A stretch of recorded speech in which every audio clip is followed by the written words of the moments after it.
What you're about to experience is one man's quest to see beyond the tumultuous period we're in and to envision what lies just beyond our grasp, yet well within our reach. Welcome to Larry Rifkin's America Trends, where the future has arrived, and it's just in time.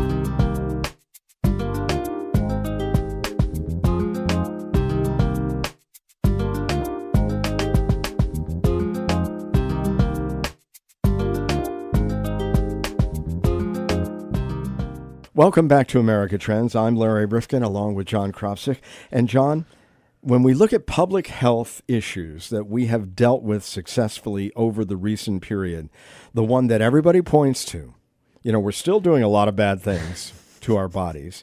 We're still ingesting a lot of terrible things. Sugar, yeah, absolutely. We'll get to sugar at some point. We know that. But cigarette smoking. And there was this campaign to take it out of the public dialogue, to end advertising, to do what we needed to do. And it pointed to the fact that we were really making progress. Would you agree? I agree. I think we were really making a turn on cigarettes, and there was less and less. They weren't allowing it in workplaces. So we were, I think, in a positive trend there. Well, you look at everybody. I was watching a series from the late 1970s. That's the era in New York City. And the reason I love the series is called The Deuce on HBO, but I hated it in a sense because all I would see were people smoking, one cigarette after another, after another. And now that's become so noxious in our public thinking that it really, I had a hard time watching it. I'll be honest with you. Well, I tell you, when my wife started working as a nurse, the doctors and nurses would smoke at their workstation. Yeah, no, that was common, very common.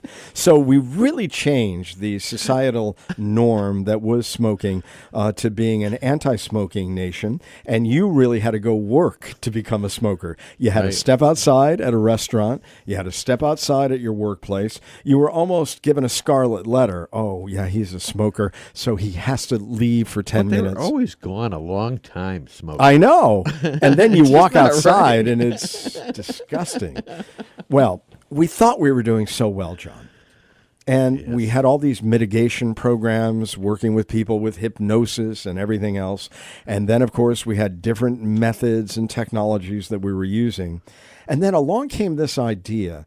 Well, look, if we took the tobacco out, left the nicotine in, but it would be a good way to help people stop smoking. And this was another one of these ideas about smoking cessation.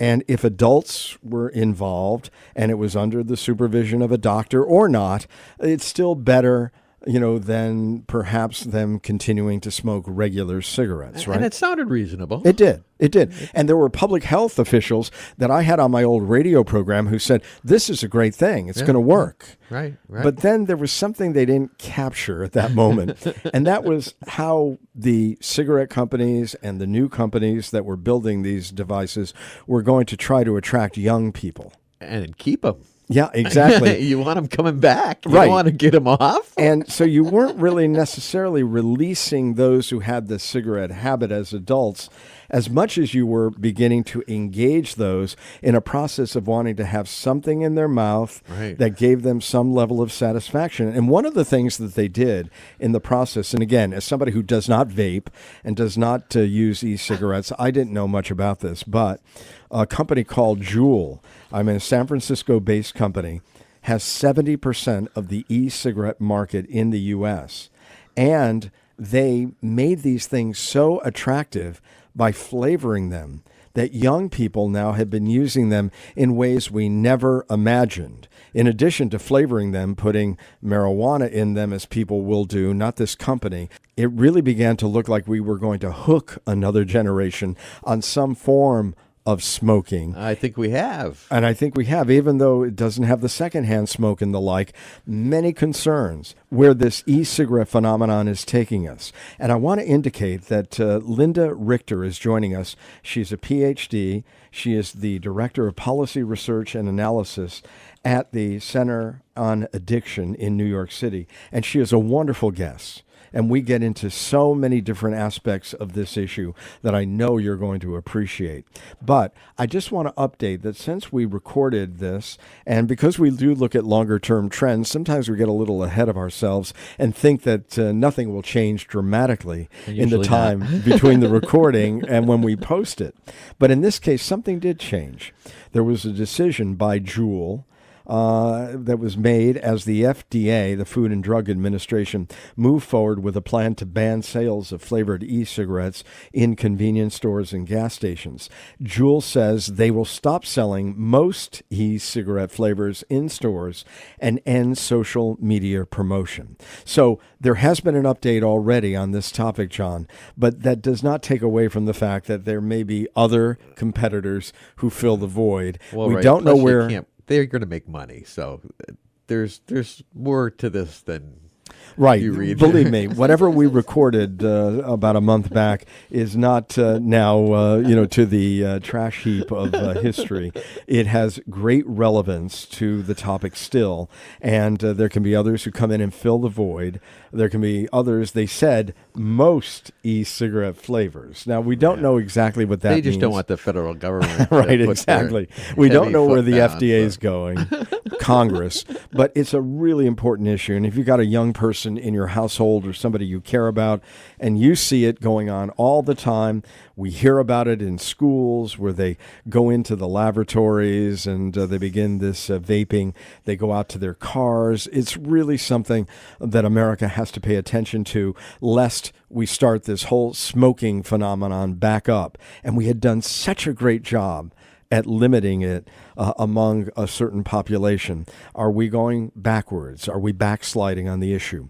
We'll talk to Linda Richter about it here on America Trends. On the line with us is Linda Richter, PhD and Director of Policy Research and Analysis at the Center on Addiction in New York City. And she oversees policy for the organization.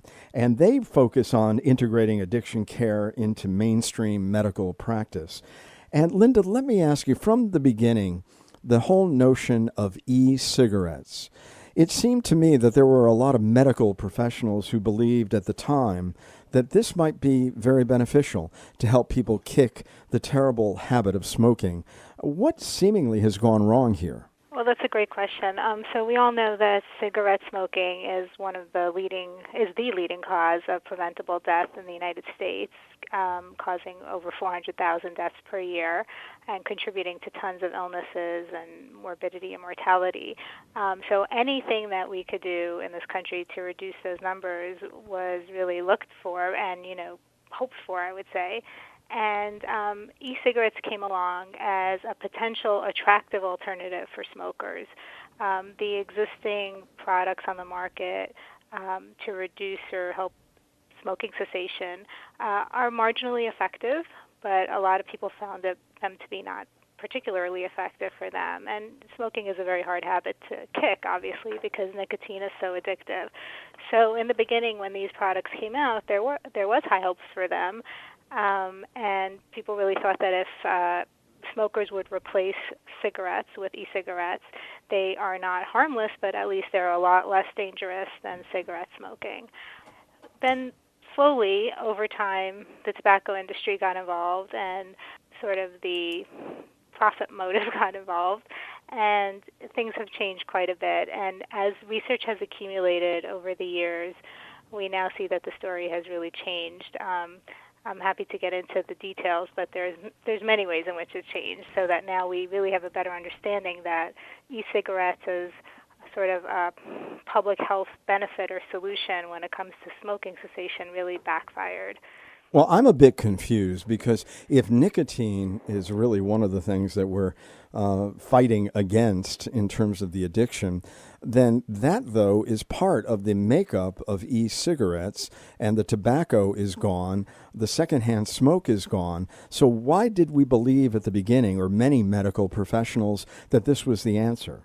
Well, just for the reasons you said, the tobacco actually is the ingredient in cigarettes that is most deadly and harmful and causes the greatest proportion of disease. So the fact that these are non-tobacco products do make them less dangerous and less harmful they don't have as many of the harmful ingredients in them. There's a lower risk of cancer and other consequences. So the nicotine is addictive, and it does keep people coming back for more, but the e-cigarette products do not have tobacco in them, and that really is the most deadly ingredient in cigarettes. So for the person who is trying to quit smoking, can we still say that there is some value in this e-cigarette trend that we see in America, but that it's gone beyond that and is now an introductory product to many young people? I mean, is that the problem we're seeing here? So in short, yes, but there's a bit of nuance to that. So there was a lot of hope for e-cigarettes in terms of a smoking cessation tool. It is not an approved tool, smoking cessation aid by the Federal Drug Administration. It hasn't gone through the kind of medical testing that is required for, let's say, any other cessation aid or drug to be approved. But what ended up happening, and what we're starting to, well, not just starting to see, what we're clearly seeing now is that, let's say we just talk about adults who are smokers. It's only those who literally replace all their cigarette smoking with e-cigarette use that are having any sort of benefit from this product. Most people who are smokers who introduce e-cigarettes into the mix end up becoming what's called dual users. So they end up using their cigarettes when they can and the e-cigarettes when they're unable to use cigarettes. So what's happening is they're really introducing into their bodies more nicotine than they were before, more toxic chemicals than they were before, because e-cigarettes do have quite a lot of toxic chemicals in them as well. And they're kind of perpetuating the nicotine addiction because nearly all e-cigarettes, regardless of the brand, have a lot of nicotine in them. So it's really only those who completely replace the combustible cigarettes or traditional cigarettes with e-cigarettes who are going to see any kind of health benefit from it. It's interesting that you mentioned that tobacco. because in anticipation of our conversation, I read a lot of material and I didn't see anything about these dual smokers, if you will. What is the percentage? Do we know how many people have kicked the habit, quote unquote, and are just e-cigarette and vaping individuals versus those that are doing both? So there aren't really national data that speak to that, so I don't have a solid number for you. There are a lot of small studies on this where they follow participants up for a couple of months here and there. So, this is a new phenomenon, relatively speaking, in research world, because, a study could take years to come to fruition. The data point I could think of is that only about 20% of smokers who smoke and try to use e-cigarettes as a smoking cessation aid actually see any benefit from it, because then those are the 20% that are really primarily using e-cigarettes quite frequently. So it's a little counterintuitive. We're saying e-cigarettes are not that helpful as a smoking cessation aid unless you use it frequently, but really what that means is they're primarily using them and cutting back almost completely on the cigarette smoking. The majority of people who introduce e-cigarettes into their smoking habit, you could say, end up using both. And is the goal at the end, after you've given up cigarettes and now you're an e-cigarette smoker, ultimately to not need the e-cigarettes over a period of time? Presumably that would be the goal, because it's always better to not ingest any of this. So there's different perspectives on it. There's the pure harm reduction approach, which is, let's say you're addicted to nicotine. Nicotine is not harmless, but it's certainly, at least for adults, not as bad as ingesting tobacco. So let's say you're not able to completely kick the nicotine habit completely and you stay on e-cigarettes, you're still going to have more benefit than if you remained a smoker. Ideally, you would want to get the person off of all of those products. Really, the issue that public health professionals and medical professionals are most concerned about are what's happening with kids since these products have been introduced. And I do want to get into that, but before we move in that direction, just a couple of questions that come to mind. Number one, what are the constituent elements that make up an e-cigarette, and is there an industry standard to this? And, just the impact that this has had overall on the number of people who actually are using this in lieu of anything else as adults. I'll go to your second question first, which is that there are no industry standards at this point. This is not, e-cigarettes are not regulated by the federal government, and that's been part of the problem. It's been very difficult to know what the ingredients are in any particular product. The contents are not known. when you're buying a product, it might say it has 0 nicotine in it, and actually, once it's tested, it has a ton of nicotine in it. The ingredients in terms of the chemicals that are used, they are not required to specify how much of each is in there. What we do know is that nearly all e-cigarette products contain nicotine. They contain flavoring chemicals, some of which have been found to promote lung disease and respiratory infections and other and cardiovascular problems. So these are, potent chemicals. Some of which have been found, ironically, safe for food consumption, but not for inhaling. We know that they also have some heavy metals, including lead and tin and nickel, that come from the device itself. And then once the liquid that is inside the e-cigarettes are turned into an aerosol, or what's more commonly referred to as a vapor, that itself produces even more potentially toxic chemicals that get deep into the cardiovascular system and the respiratory system and can cause damage. 60 compounds, chemical compounds. 60 liquids, yeah, many of which have, again, the research is kind of very preliminary because these products have only been around for a couple of years. Every study that comes out is just finding more and more that these are, really not harmless. Linda Richter, PhD, is with us, Director of Policy Research and Analysis at the Center on Addiction in New York City. What are the best ways to quit? If this is obviously not terribly well studied, evaluated, and has so many other implications, which we will discuss in the course of this podcast, particularly relating to kids, what are the best cessation tools?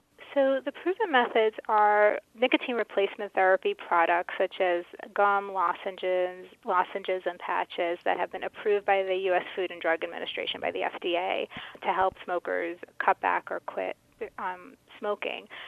Now, most of the research shows that these products used alone do not work so well for many people unless they're coupled with some sort of counseling that help people learn how to kind of combat the cravings that they have that are inevitable if they've been long-term smokers, learn how to cope, learn how to avoid triggers and, cues that kind of make them feel like reaching for a cigarette. There also are several prescription medications. Varenicline is the main one, or known as Chantix, and that's also been shown to help smokers quit. But smoking is one of the hardest habits to quit, or addictions to quit, and it's actually not all that easy. So really the best thing to do is to prevent smoking from starting in the first place. Well, that's a great point leading us into young people. But before we do that, one other question. If, in fact, the cues that we're talking about smoking are one of the things to avoid, it's like somebody coming out of prison and say, don't get involved with that bad group you used to hang around with. If you're smoking something like an e-cigarette, that's got to be a cue on some level.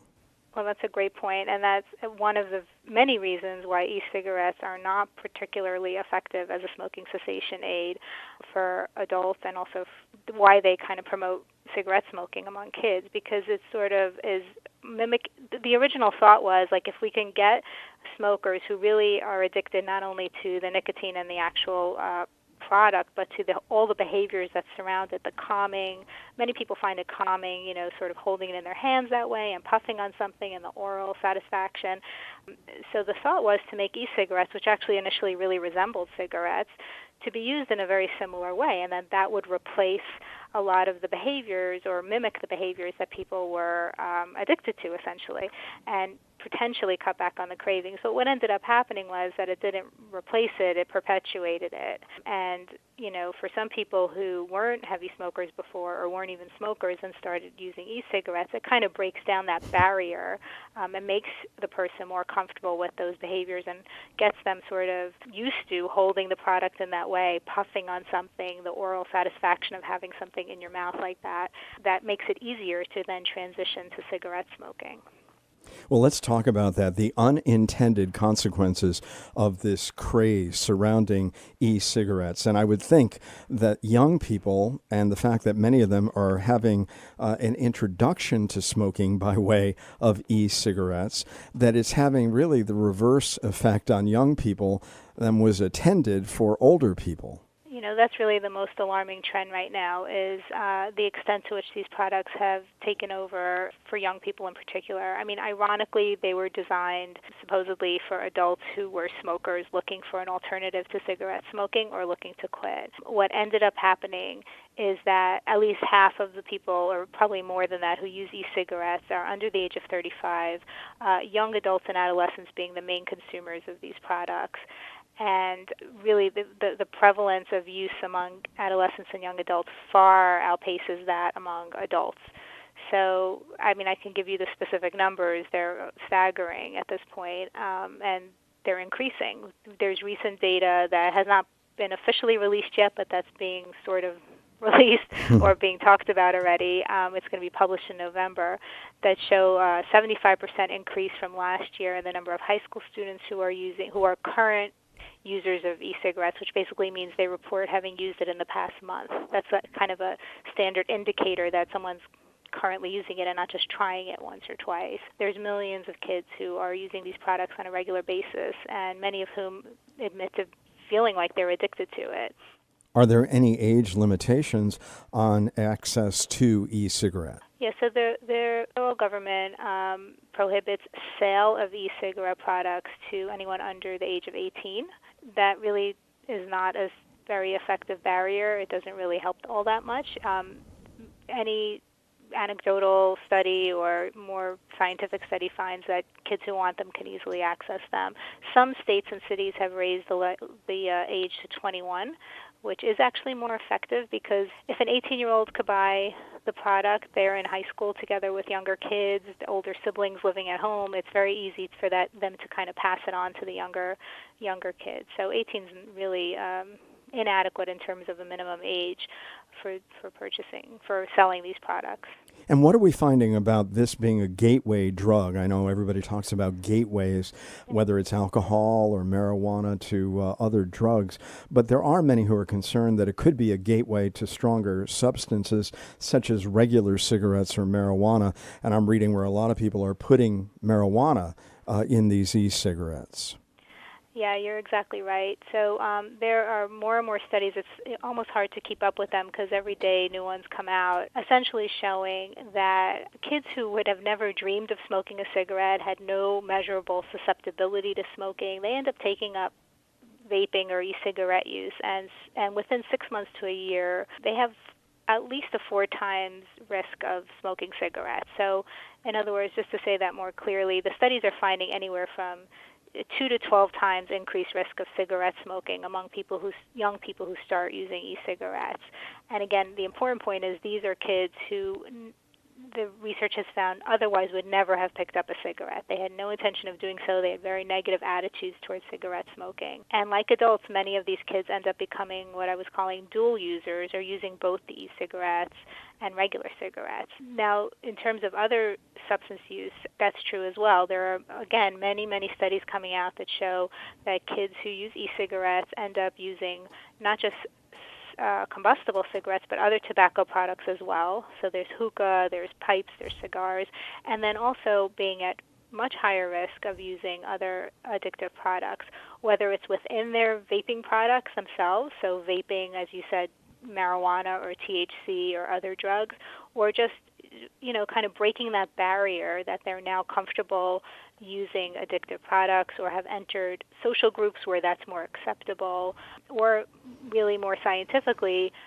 the nicotine in these products really prime the adolescent brain to be more susceptible to the appeal of other substances, including alcohol, marijuana, and other drugs. So there are strong findings that show this risk. So are we really looking at a new generation getting hooked on nicotine?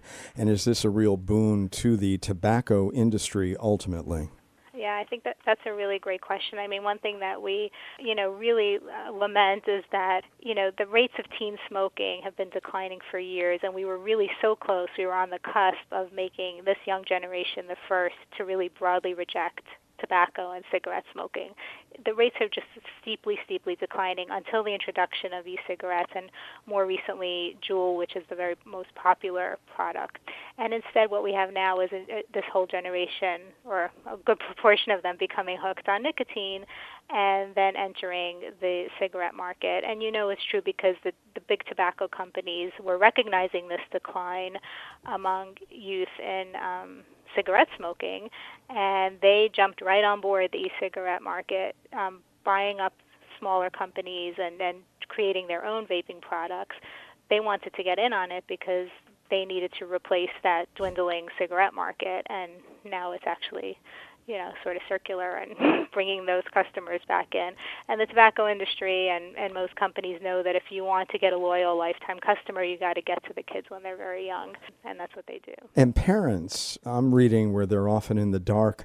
They may be fooled in part by devices that look like everyday items, such as flash drives and pens. How creative are some of these manufacturers at making certain that kids can get away with this? As I said, the early generations of these products actually looked like cigarettes, and that was for various reasons. But the more recent ones, you wouldn't know that they were a cigarette. As you said, they could look like a pen, a credit card, even an iPhone, an eraser. They're very high-tech looking. They're sleek looking. The founders of the company that makes Juul products, Juul, which are, again, the more popular types right now, were design students who were involved in, I think they worked at Apple. So these are people who know what cool, sleek tech kind of products look like that appeal to kids. And the thing about these products is that they do produce an aerosol, or as more commonly known, a vapor, but there's very little to no odor that's produced, and the vapor dissipates very quickly. So kids, they're doing it all over in schools. Teachers, parents are unaware. Well, they're becoming more aware, but for a while they've been unaware because it's very easy to hide, because they're using them in the bathrooms. Even in classrooms, they just kind of duck down and put their faces under their sweatshirts for a minute and go ahead and do it right there. So the companies are even, selling products that sort of make it easier to hide your vape. So they sell like hoodie sweatshirts where it's kind of easy to put them in there, and other things like that, like clothing where you can literally hide your vaping product. And you talked about the taste. I'm reading about the FDA now. Now, this is not an administration that likes to regulate much. The Food and Drug Administration threatening to pull these flavored electronic cigarettes such as Juul off the market. How important is that? So the flavors are really the cornerstone here of, much of the popularity of e-cigarettes could be attributed to their flavors. In 2009, when the FDA was given regulatory authority over tobacco products, they basically said cigarettes can't come in any flavors other than menthol, which is like a mint flavor. But there are no federal restrictions placed on e-cigarettes at the time. So currently there's more than 15,000 flavors, and new ones keep coming out. And they're patently appealing to kids, even to very little kids. I mean, if you just look at the names of these flavors, mango, fruit medley, creme brulee, strawberry-licious, gummy bear, cinnamon, cotton candy, I mean, they're clearly not targeting, 50-year-old adult smokers with some of these flavors. And the idea is to even the FDA's conundrum there for a while was to say, well, we don't want to get rid of the flavors because if that does attract some long-term adult smokers to e-cigarettes, then we want to do that. That would be a benefit to their health and to the public health. But what ended up happening was that it's become patently clear that these flavors are really attracting kids more so than adults. And even in surveys of adults and kids, you find that, true, the sweet flavors are more appealing to both adults and kids, but more adults say, yeah, I mean, if you get rid of the sweet flavors, I'm still perfectly happy using a mint-flavored, e-cigarette. But kids basically say, if there aren't sweet flavors, I wouldn't use this product at all. They'd essentially give up on vaping or wouldn't be attracted to it in the first place. So the flavors really have been the major tool by which the industry has I hate to use the dramatic terms, but essentially lured teenagers and younger kids into their world and into using these products. Linda Richter, Ph.D., Director of Policy Research and Analysis at the Center on Addiction. This has got to be so frustrating for you. I mean, as you said, we were so close to not a smoke-free generation coming up, but we were moving in that direction as a society. And reading this 2017 study published in the journal Pediatrics, indicating that those youth who are using e-cigarettes are 7 times more likely to move on to smoking regular cigarettes. And I'd like to put that in combination with a lot of the legalization efforts for marijuana today. I mean, when you look at all of this, where are we headed as a society in relation to addiction? I think what's happening, I mean, that's a great question, and I can talk about it for hours, but I won't. I think there really hasn't been enough focus on really good prevention efforts or, what we kind of like to say at our organization, more health promotion among kids. So what we tend to do is chase the latest addiction trend and pour resources into that, and we don't take a step back and say, why are young people turning to various addictive substances in the first place? What's making them say, hey, I can't walk into a party unless, where I've known these kids since I'm 5 years old, unless I had a drink beforehand, or unless I'm puffing on some, device, or unless I have, had some marijuana beforehand. So, that's a bigger issue to tackle, and it's a lot harder than just showing kids scary films or pictures of people at the end stages of addiction where, trying to scare them away from using these things. But it's really the conversation that we need to have. But it's harder to tackle, and it takes more investment and more thought and more resources than a quick fix. And I think that really is a problem. There's also the issue of, sort of a backlash against too much regulation and for various reasons. So, this movement toward loosening restrictions on marijuana.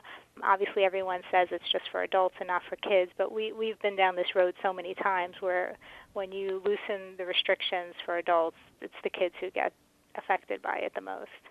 Do you think that the Stopping Appealing Flavors in E-Cigarettes for Kids Act, also known as Safe Kids, it looks like it has bipartisan support.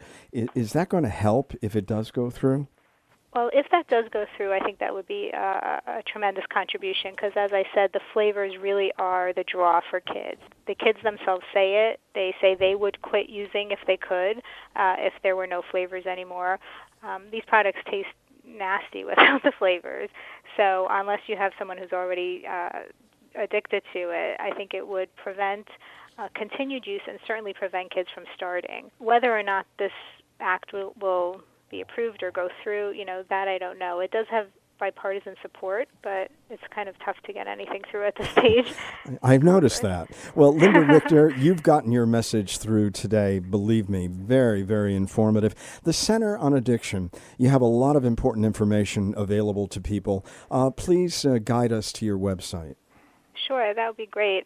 You could just come to www.centeronaddiction.org. We also actually have a separate site within our site that focuses specifically on e-cigarettes and vaping and everything you need to know about it, and it's geared toward parents and educators to just give some basic, easily accessible information about these products and what you should look out for. Please do check out our website. We have information about all sorts of addictive substances, and it's a strong focus on helping kids stay away from these products. Thank you so much for coming by today on America Trends, a really important topic and clearly a trend that's going in the wrong direction in our society. Thank you once again. Thank you so much for having me. Appreciate it.